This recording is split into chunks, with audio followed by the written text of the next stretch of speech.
Mga Gawa, 19 na kabanata.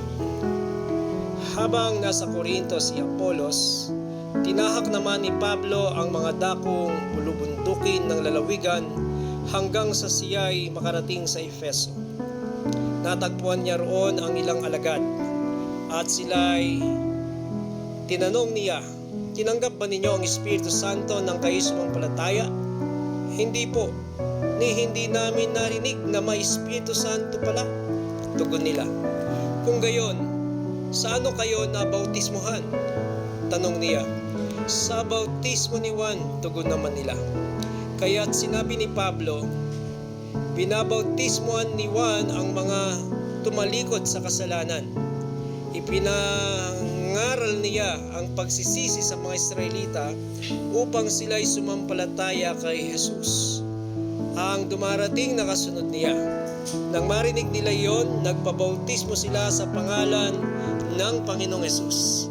Nang ipatong ni Pablo ang kanyang kamay sa kanila, bumaba ang Espiritu Santo at sila'y nagsalita ng iba't ibang wika at nagpahayag ng mensaheng mula sa Diyos.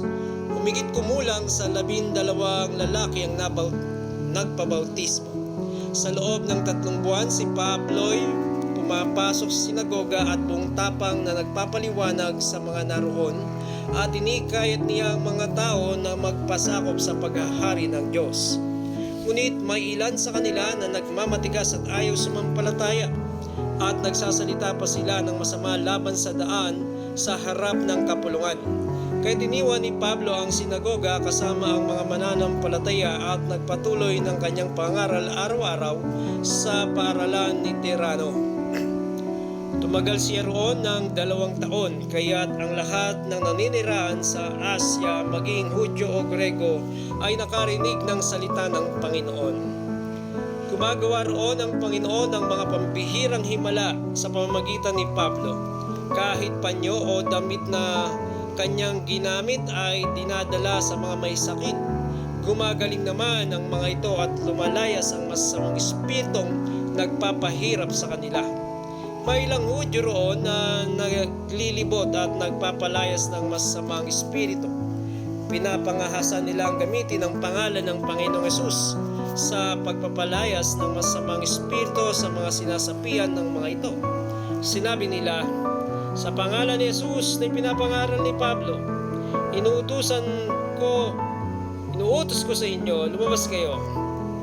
Kabilang sa gumagawa nito ay ang 7 anak na lalaki ni Esceva, isang pinakapunong pari ng mga Hudyo.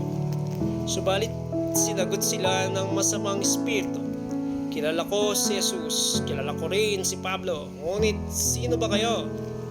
At sila ay nilundag ng lalaking sinasapian ng masamang espiritu. Tinalo silang lahat at malubhang sinaktan. Ano pat, hubad at sugatan silang tumakas sa bahay na iyon. Nabalitaan niyon ng lahat ng naninirahan sa Efeso, maging Hudyo o Grego, kaya't natakot silang lahat at pinuri ang pangalan ng Panginoong Hesus. Marami sa mga sumasampalataya ang dumating at nagpahayag na sila ay nangkukulam. Tinipon nila ang kanilang mga aklat at sinunog ang mga ito sa harap ng madla. Sa kabuuan, ang halaga ng mga ito ay umabot sa 50,000 salaping pilak. Kaya sa pamamagitan ng kapangyarihan ng Panginoon, patuloy na lumaganap at nagtagumpay ang kanyang salita. Pagkatapos ng mga pangyayaring ito, sa patnubay ng Espiritu, nagpasya si Pablo na maglakbay sa Macedonia at Akaya papuntang Jerusalem. "Kailangan ko ring pumunta sa Roma paggaling sa Jerusalem," sabi niya. Pinauna niya sa Macedonia sina Timoteo at Erasto, 2 sa kanyang mga kamanggagawa, at siya ay tumigil sa Asya ng kaunti pang panahon. Nang panahon iyon ay nagkaroon ng isang malaking kaguluhan dahil sa daan ng Panginoon. May isang platerong nangangalang Demetrio na gumagawa ng maliit na templong pilak ng kanilang diyosang si Artemis, at ito'y pinagkakakita ng malaki. Tinipon niya ang kanyang mga manggagawa at ang iba pang mga taong ganito rin ang hanap buhay. Sinabi nila, "Mga kasama, alam ninyong sa gawain ito nagmumula ang ating masaganang pamumuhay. nakikita ninyo at naririnig kung ano ang ginagawa ng Pablong yan. Sinasabi niya ang mga Diyos na ginawa ng kamay ng tao ay hindi raw Diyos, at marami siyang napapaniwala, hindi lamang dito sa Efeso kundi sa buong Asya. Nanganganib na magkaroon ng masamang pangalan ng ating hanap buhay. Ang templo ng dakilang Diyos ang si Artemis ay mawawalan ng kabuluhan, pati na ang dakilang Diyos ang sinasamba ng Asya at ang buong daigdig, at ng buong daigdig ay hindi na igagalang. Pagkarinig dito, nagsiklab ang kanilang galit at sila'y nagsigawan. Dakila si Artemis ng mga taga-Efeso, kaya't nagkagulo ang mga tao sa buong lungsod. Kinaladkad nila si Gaius at Aristarco, mga taga-Macedoniang kasama ni Pablo sa paglalakbay, at sama-sama silang sumugod sa tanghalan. Naisa ni Pablong humarap sa madla, ngunit hindi siya pinayagan ng mga kapatid. Nagpasugo rin sa kanya ang ilang kaibigang mga pinuno sa lalawigang Asya. Maigpit siyang pinakiusapang huwag pumunta sa tanghalan.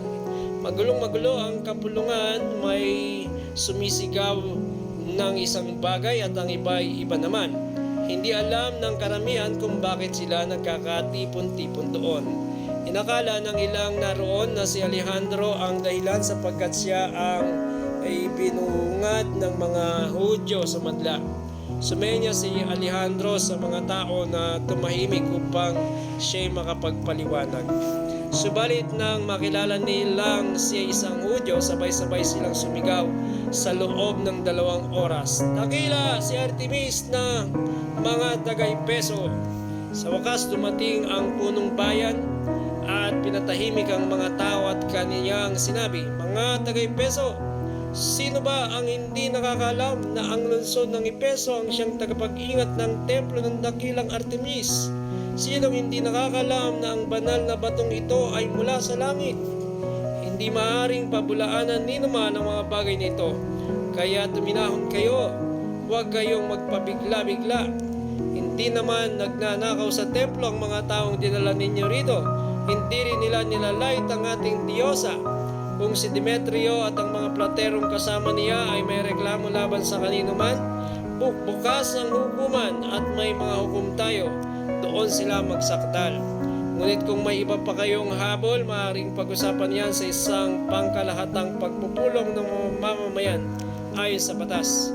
Dahil sa nangyaring ngayon, araw na ito, maaaring maparatangan tayo na nanggugulo sa bayan.